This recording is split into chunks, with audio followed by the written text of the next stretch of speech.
r/ask Reddit. How the F do you make friends as an adult if you don't drink? Related, I drink a duck ton and I don't have many friends. Me too. I can't believe I finally found you, friend. Yes, there's 3 of us. What can we do to make this official? Hobbies edit. To many comments to reply. To thanks for the awards, however put it towards charity, I have no use for them. Hobbies alone was a broad statement. Basically the goal is to meet new people. Seek discomfort is a good phrase and a good model presentation of how to meet new people. Google their YouTube channel. Hobbies can be good, but it's hard to find the small groups that have no internet presence. Volunteering, charity work, etc. is more aimed at helping X, while you benefit in socializing. My anecdote. Others may vary. The other fishing, hunting, etc. groups come from making connections, door knocking, leaving letter etc. asking for permission and slowly building a blue book of properties to hunt and fish while cleaning up their property in return. Plus you can ask if they want me to take anyone in their family with me, or can I bring a person over etc. after trust is built. Lastly, if anyone reads my handle, it's okay to be alone.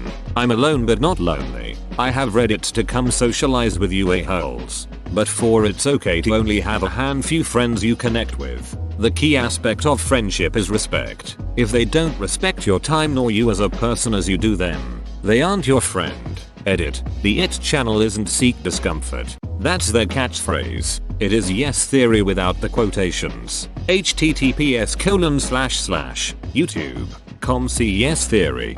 I second this. It's significantly easier to make friends and connect, especially if you're shy, if you have mutual interests. Even if you don't share the same level of enjoyment in the hobby, it's also a great way to get closer to someone if you do already know them, and opens up an opportunity to have them talk about themselves so you can learn more about them and who they are.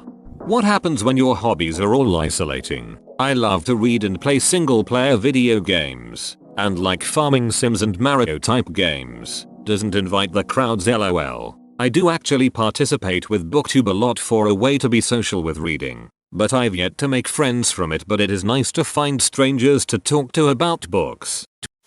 Borrow tools and actually give them back.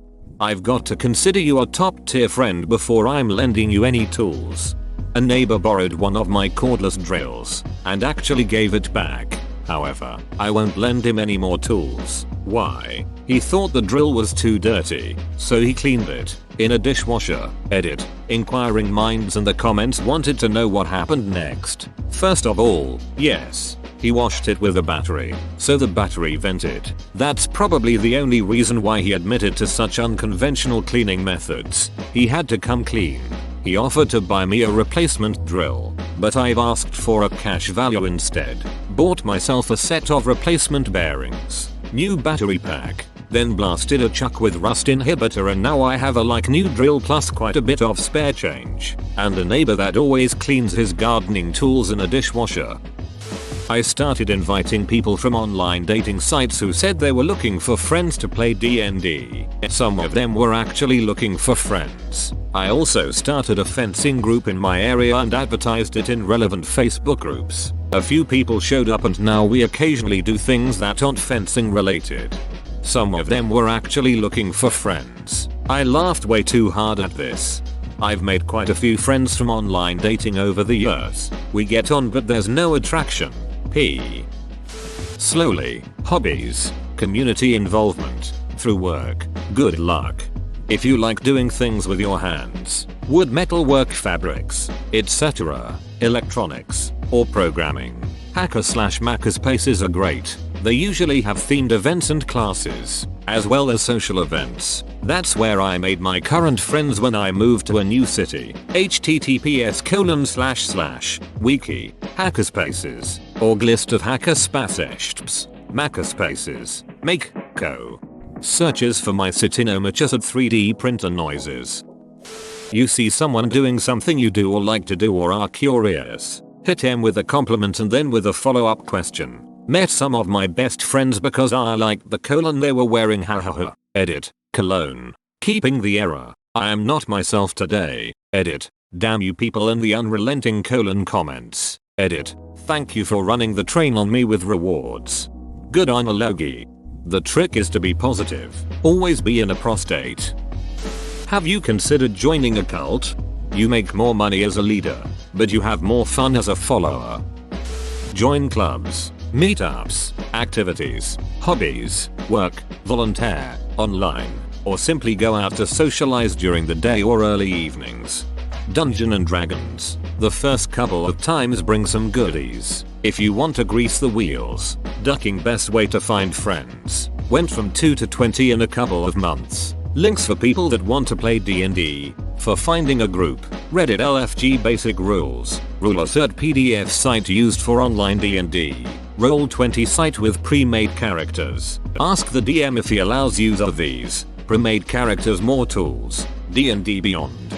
38 years old and played my first game last week. Well enjoyed and will be playing a game tonight. The closest I have gotten to making new friends is through my kids' sports. Just hanging with the other parents or coaching teams. I don't consider any of them to be friends, but we enjoy hanging out and shooting the breeze at games. But once sports are over, I'll never see them again.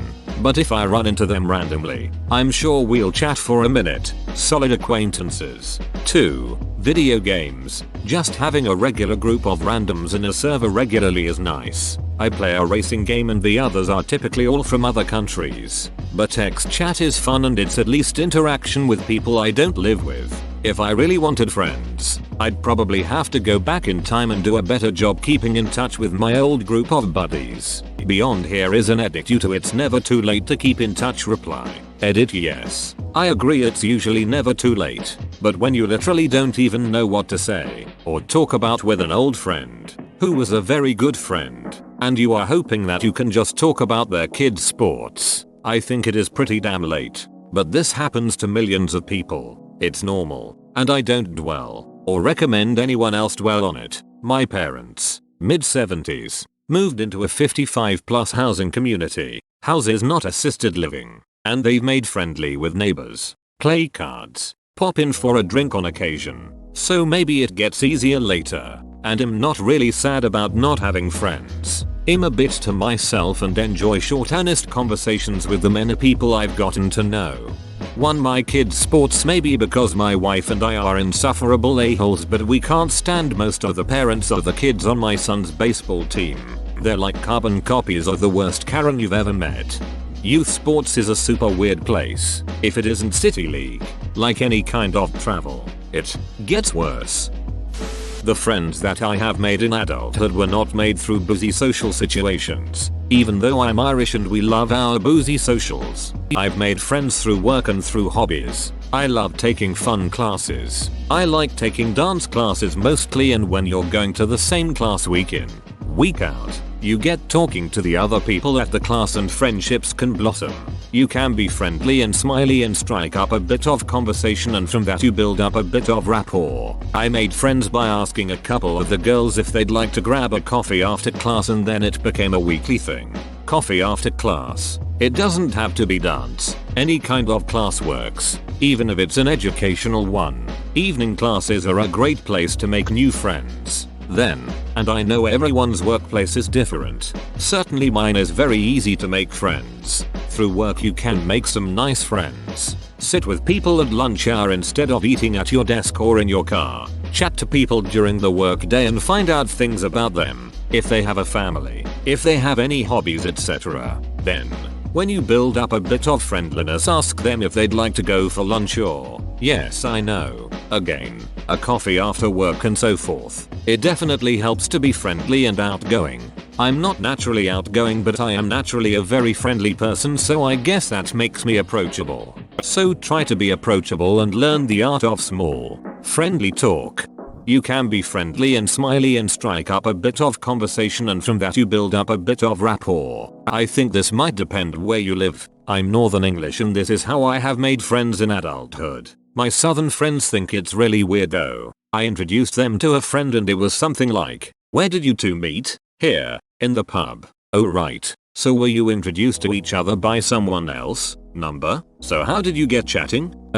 I don't know. We were just in the pub." Seemed odd to them. I think it's just personality more than anything. Growing up, My family referred to it as being an elevator talker. My mom is one. The rest of my family is not. I have a friend I met through my wife who is also like this that. He has a large extended friend group, and half the people he's friends with, he just randomly met out and about, and you couldn't distinguish those people from his childhood friends and relatives if you didn't have it pointed out. Whereas I, from the same state, find that utterly bizarre, but do like most of the people he's managed to pick up in his wake. You stand too close to random people at the groceries, and when they ask you what's your problem, you tell them you don't have any friends. Then you hug it out and become friends. And during the hug whisper in their ear that you like exotic leather lamps. Alcoholics Anonymous meetings. Yeah, those duckers are friendly. After the DUI and brief police chase involving a stolen Zamboni, allegedly, I had to attend a bunch of meetings by court order. Good people. Well, no, not really, but friendly. Be passionate about some stuff that adds substance to your life. You don't need a lot of friends. When you talk to people, strangers, co-workers, etc., be your 100% genuine self. This should help you avoid being a doormat. If you find you're still a doormat, you should revisit step 1. My best friend and I really only share a couple things. Our love of gangster rap and 90s hardcore punk, and our beliefs in undying, over-the-top self-empowerment. That's not exactly shit I hear people talking about at parties. Oh yeah, on my way over I was bumping some duck in MC Breed and yelling at myself in the rear view, look at what you've done with your life, mother ducker. How far you've come. Keep ducking going. Crush the opposition beach, let's go. Like I said, be your 100% genuine self. By engaging in activities where drinking isn't the priority. I mean, not even that. I drink for fun and profit, but I make friends sober. Drunk friends are only there until you sober up. Just be nice and talk to people and find common interests. It's not that hard. Great advice until the last sentence. For lots of people it is really hard. Go to a repeating class at a gym or yoga studio, and or volunteer at a yoga studio or gym class. Get a part-time job or volunteer somewhere interesting to you and meet co-workers over time, like a museum, community center, library, foreign language school, cultural center. I know it's hard. I also don't drink. I've missed out on many friendships and several relationships with people I felt naturally compatible with because of it. It's a real bonding part of social life for the apparently large majority of society. Man shrugging. I got a part-time night job at a comedy club when I didn't even need the money, just to see free shows, and made a ton of friends. Got to meet Kevin Hart and Bob Saget too.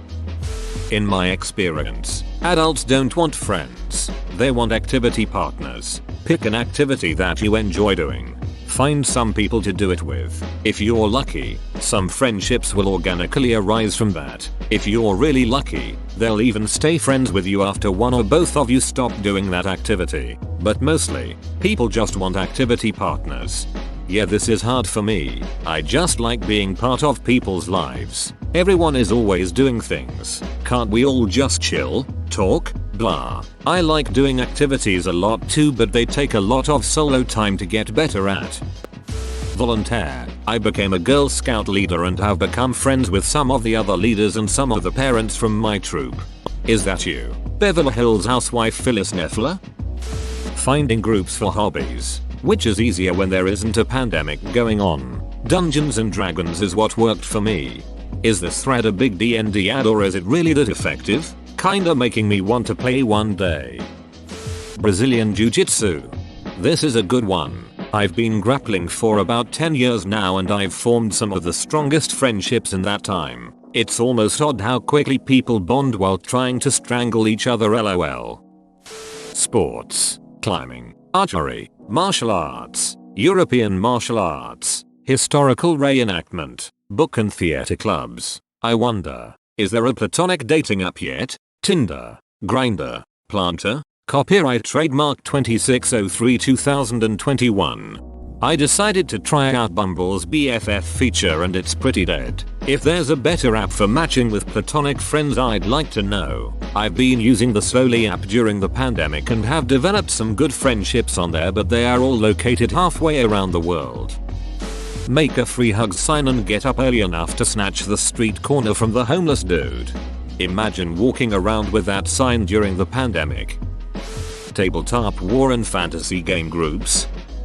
If you're around or in a city, walking a dog is the best conversation starter.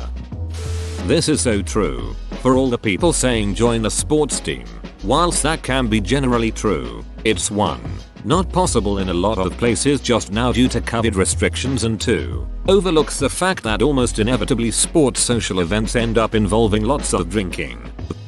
Whoa, you made it to the end? You're a ducking beast. I'll cut you a deal. Smash like and subscribe for more curated content, bruh. It's free and that's a great price.